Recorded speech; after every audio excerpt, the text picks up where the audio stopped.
Assim como cai a chuva do céu e não torna para lá, mas rega a terra, dá a semente e o pão ao que come, assim é a palavra que sai de minha boca. Não volta para mim vazia, mas realiza aquilo para o que foi enviada. A partir de agora, você vai ouvir uma palavra que pode mudar completamente sua vida. O vazio, a solidão, a angústia, a falta de paz.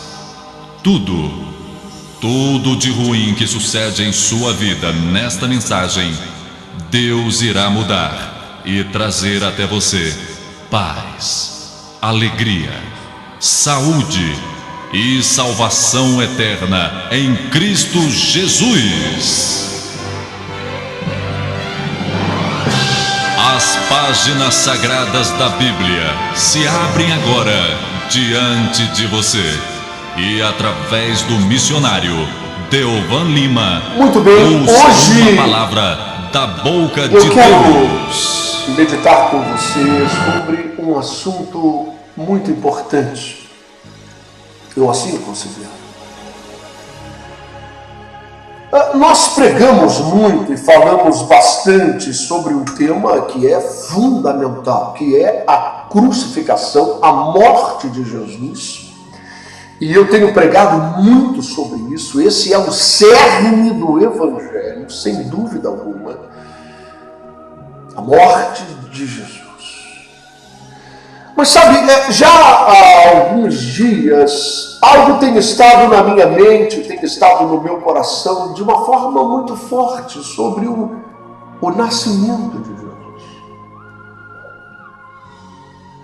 Esse evento que muitas vezes nós menosprezamos ou tratamos como algo sem muita relevância, ou pior ainda, como algo meio folclórico, meio teatral, não é?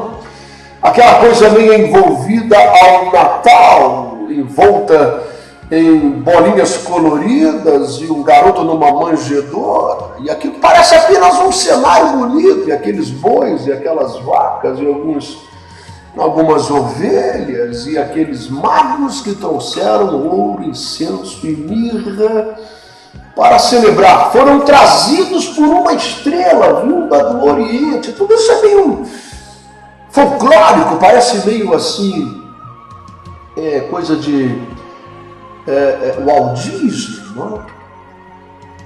Mas a grande verdade, por mais que se tenham criado coisas figurativas e enfeites e folclores acerca desse episódio do nascimento de Jesus, a grande verdade, meu irmão e minha irmã, é que não há nada que Deus tenha feito que seja por obra do acaso ou da coincidência. Não há. Meu Deus! Sabe, o nascimento de Jesus, a exemplo de toda a sua vida, antes que ele nascesse, antes que ele deixasse a sua condição de Deus e tomasse a forma humana no ventre daquela moça chamada Maria em Nazaré.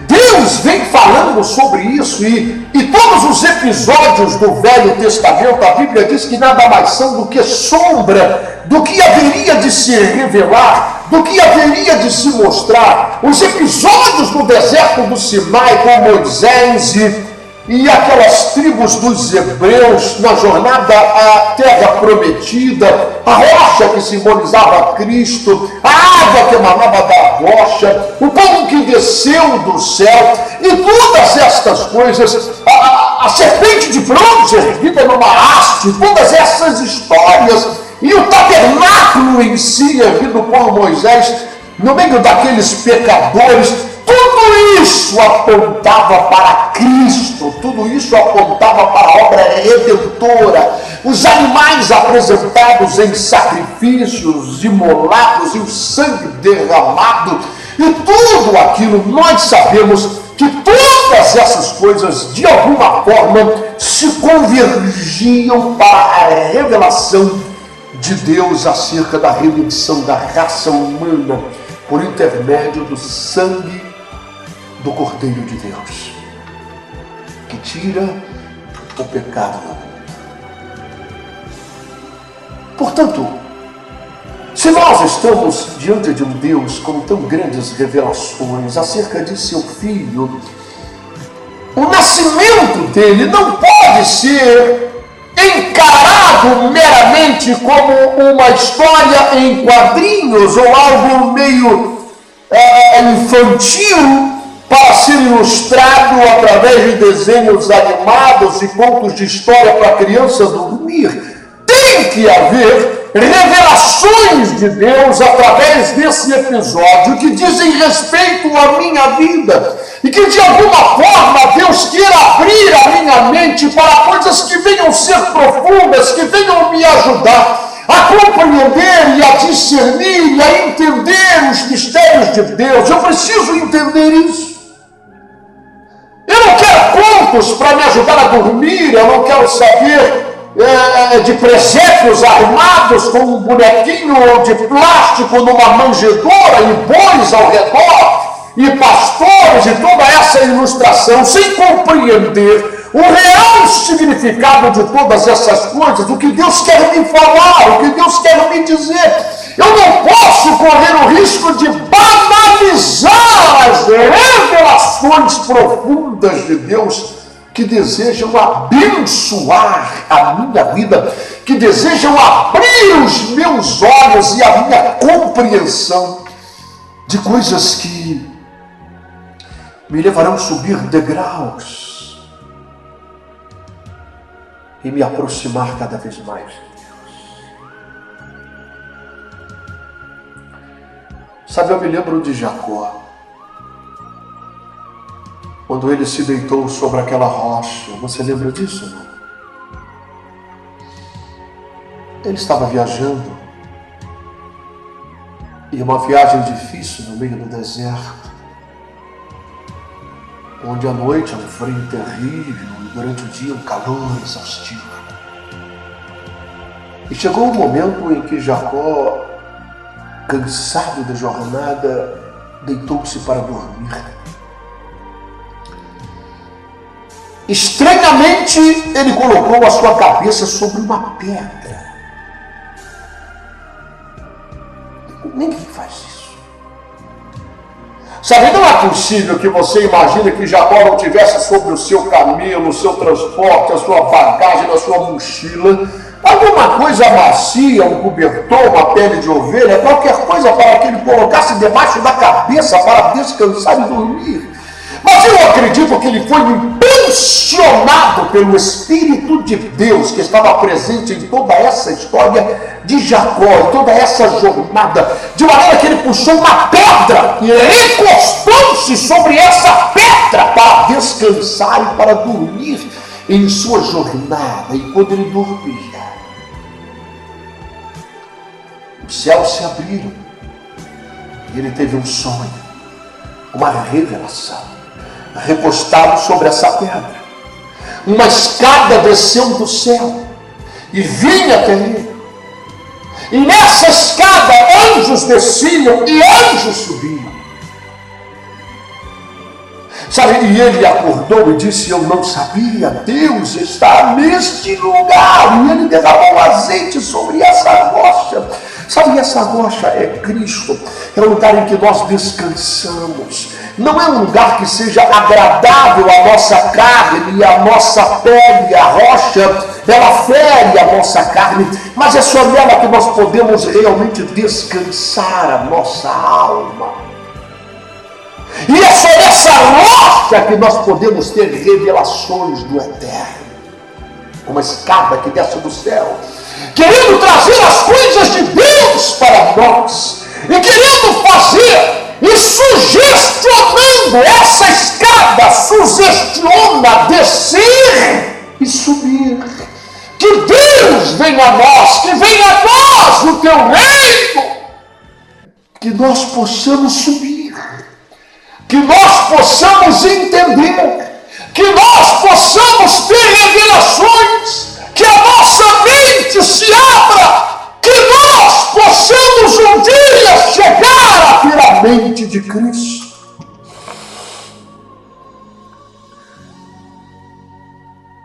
E para compreender o nascimento de Jesus, nós precisamos subir esses degraus. E entender que isso é muito mais do que um palco figurativo para a imaginação fértil dos cineastas e das crianças e do comércio para vender no período de Natal. Por que Deus fez tudo aquilo? Não foi Pôncio Pilatos. Essa gente foi movida por uma força maior.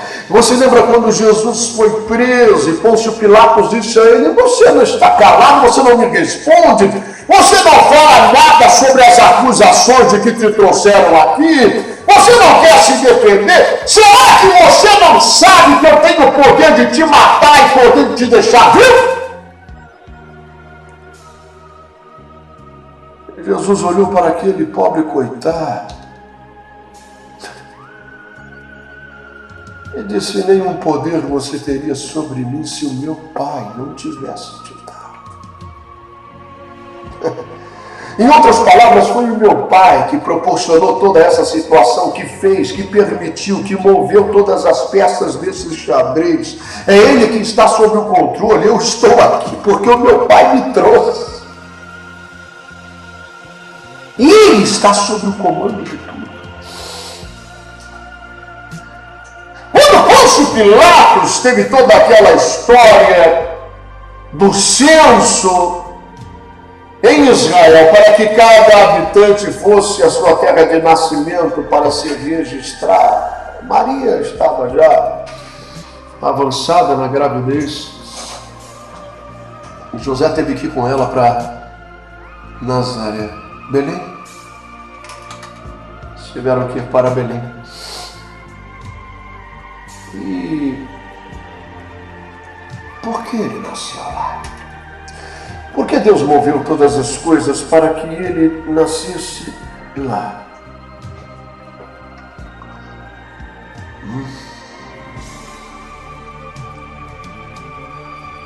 O cumprimento das profecias, é claro.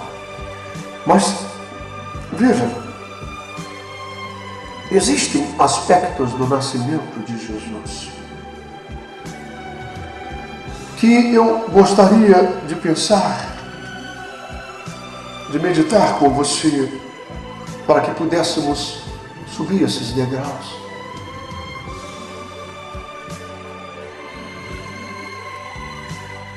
A questão do censo trouxe muitas pessoas de muitos lugares a uma currutelazinha. Lá em Belém,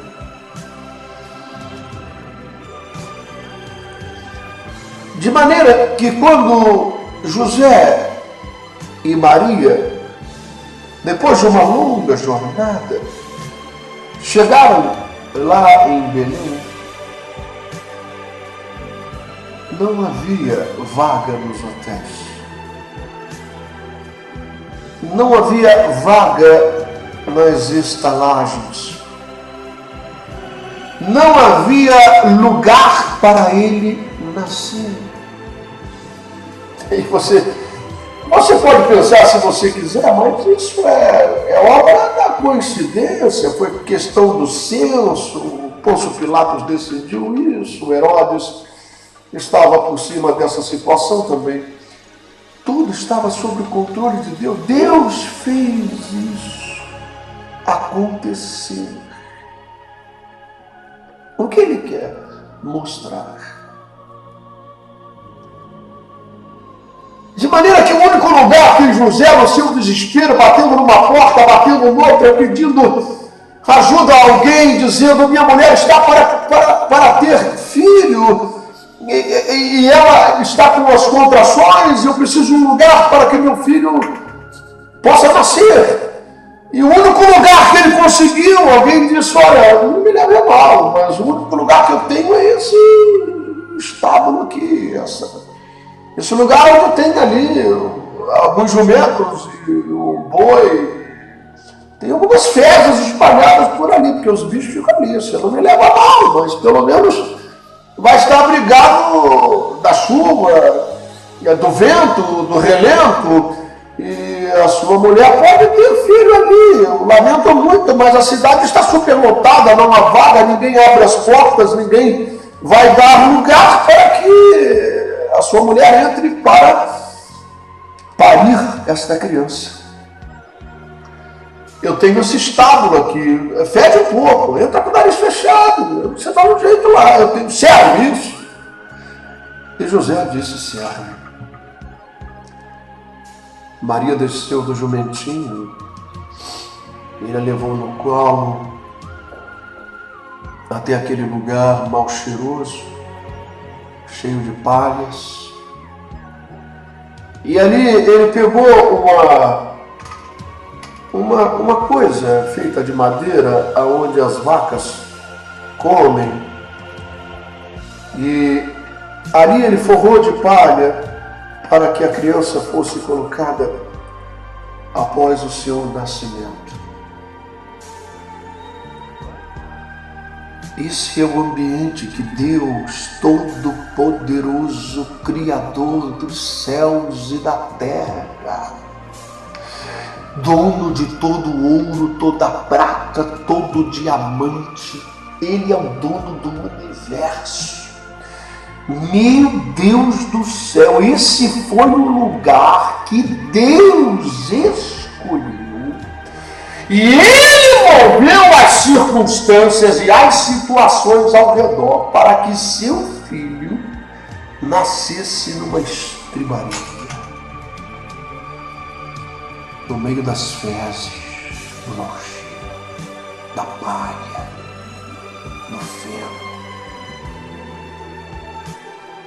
da rejeição. Ninguém queria dar lugar, ninguém queria abrir a porta, ninguém queria permitir que ele entrasse para nascer.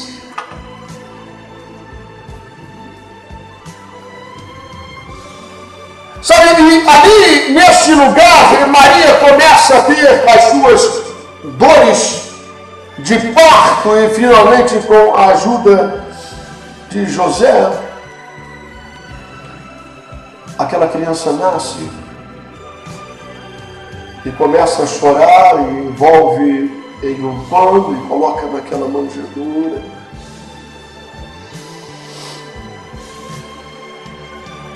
E de repente,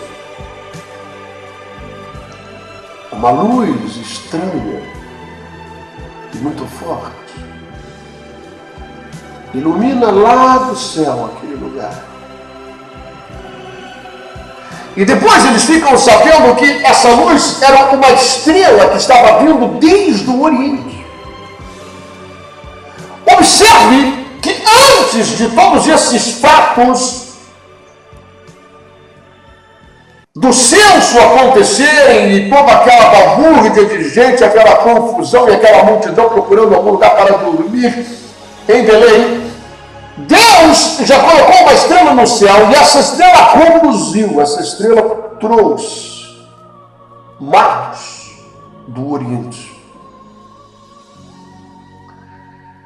que viram nessa estrela um presságio, uma indicação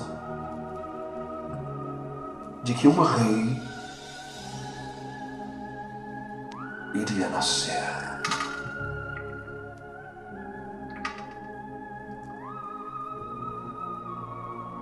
E eles trouxeram ouro,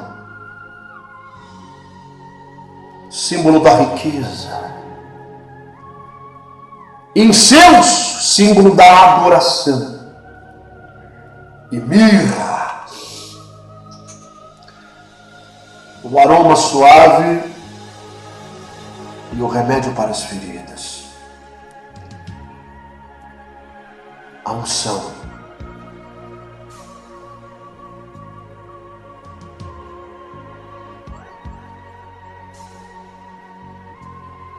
O que Deus está querendo dizer com tudo isso? Ele está armando um presépio a céu aberto, ou ele está querendo dizer algo para mim? Será que ele está querendo que eu fique buscando sinais nas estrelas e nos cosmos e em Júpiter? E será que ele deseja que eu pense que o meu futuro ou o meu dia de amanhã será definido pelas estrelas ou pela posição de Júpiter e de Marte? Não, ele me esclarece que o que o homem semear é isso que ele colherá. E o que vai definir o meu futuro não são os astros. O que vai definir a minha vida são minhas atitudes. Não adianta ler o meu horóscopo. O que adianta é eu semear. É eu viver a palavra. É eu obedecer. Então eu vou colher bênçãos, eu vou colher paz, eu vou colher salvação.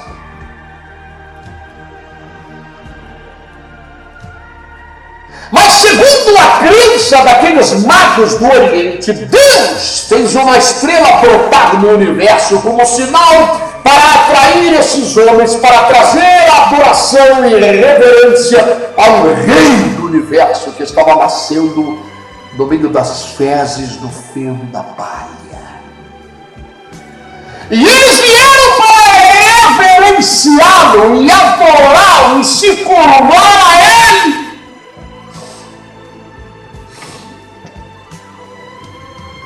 Todas as religiões e todas essas coisas magas e místicas se curvando diante do Rei dos Reis e declarando ele ao Senhor.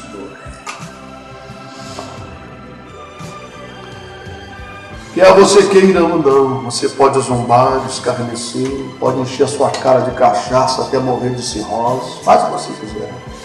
Pode encher o teu corpo de droga, de entorpecente, pode cair na prostituição até morrer de AIDS, uma doença venérea qualquer. Faz o que você quiser, cada um é livre para fazer da sua vida o que quiser. Mas um dia, toda língua confessará, e todo joelho se dobrará diante dele.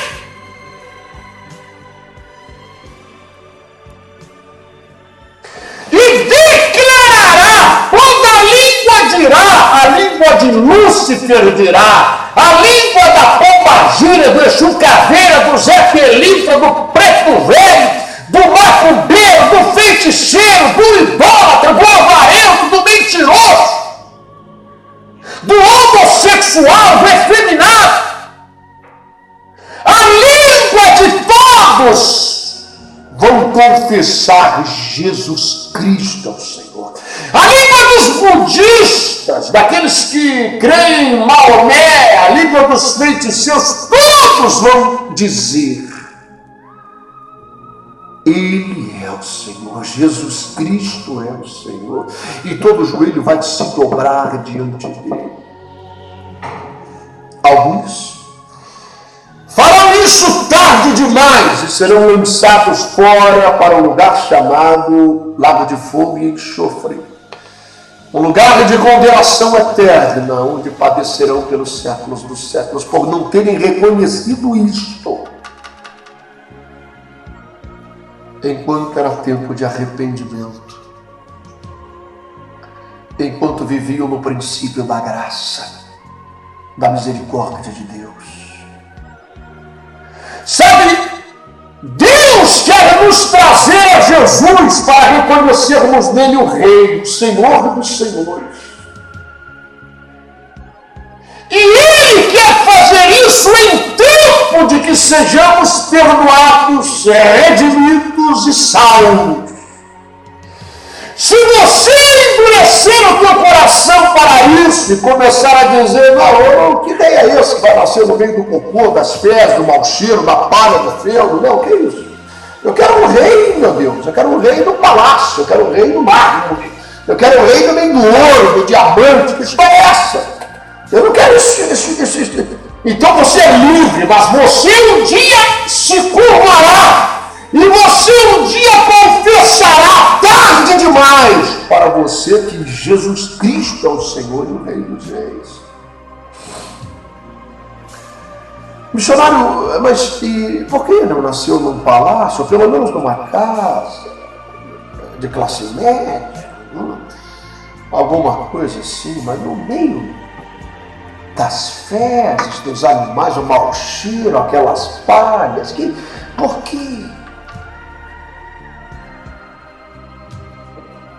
E ao mesmo tempo envolto no ouro, no incenso e na mirra que esses magos ricos trouxeram para adorá-lo e reconhecê-lo como Senhor. Isso parecem quadros totalmente divergentes, não é? A riqueza e a honra, a mirra, o incenso, o ouro e aqueles magos se prostrando diante dele, os pastores que vieram porque o anjo disse que havia nascido o Redentor, o pastor de Israel, no meio desse cenário mal cheiroso. Sabe, eu vou lhes dizer, essa estribaria, esse lugar,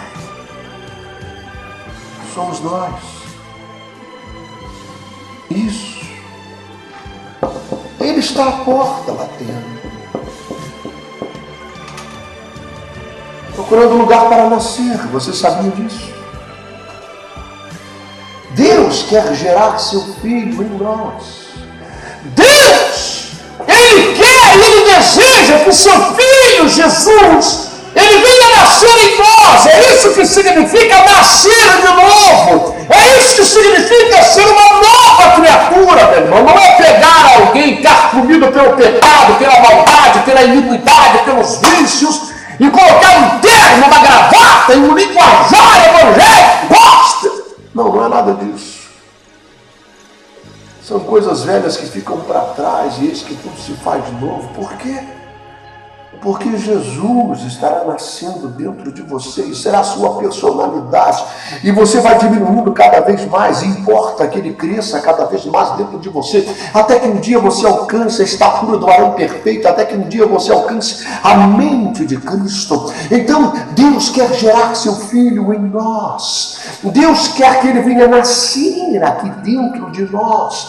E ele bate a porta querendo nascer. Não é? Mas você fecha as portas porque existem tantos compromissos, existem tantas coisas e não há espaço para isso na sua vida. Mas quando alguém abre a porta, Jesus não se engana. Não, você e eu podemos nos enganar. Você e eu podemos pensar que nós somos alguma coisa. Tem gente que está desempinado, não é verdade? Tem gente que bate no peito, pisa grosso, não é verdade? Mas não é nada. Não é nada. O cemitério está cheio de gente que se julgava ser grande. Até o túmulo do cara é tudo no mármore, no bronze, na prata, no ouro, mas isso não adianta nada. Porque lá debaixo da terra, tem ossos podres, o cérebro derreteu, o intestino, os olhos, e os ossos apodreceram lá dentro. Nós não somos nada. Nós podemos nos enganar com a aparência das coisas, mas Deus não, Jesus não. Jesus sabe que quando nós abrirmos a porta para Ele nascer, Ele sabe o que vai encontrar. Ele sabe o mau cheiro que há dentro de nós, as porcarias, as imundícias que existem dentro de nós, no nosso caráter, na nossa personalidade, nas nossas atitudes, nas nossas ações. Sabe? E Ele vem disposto a isso. Ele vem disposto a nascer nesse ambiente para transformar, para que a luz do seu Evangelho venha brilhar, para que nós venhamos sair das trevas que estamos para a luz do seu Evangelho, essa estrela que brilha. Ela vai brilhar em nós. Ela vai brilhar em você.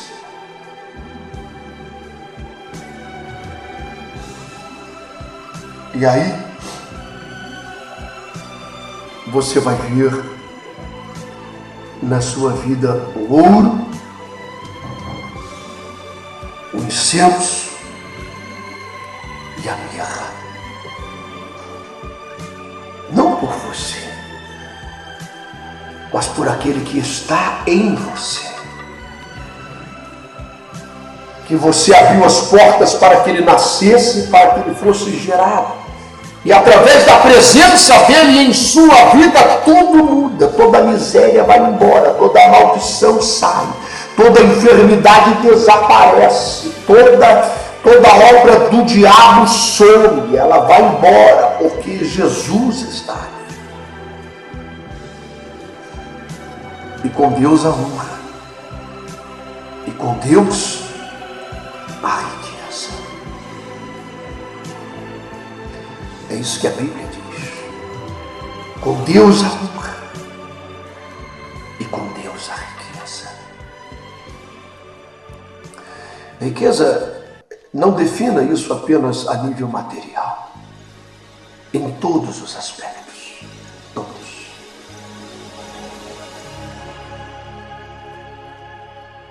Você sabe o que é aceitar a Cristo como seu Senhor e Salvador? É isso. É abrir a porta do seu estado e deixar ele nascer. Só ele pode mudar todos os aspectos sombrios, nefastos e mal cheirosos da tua vida.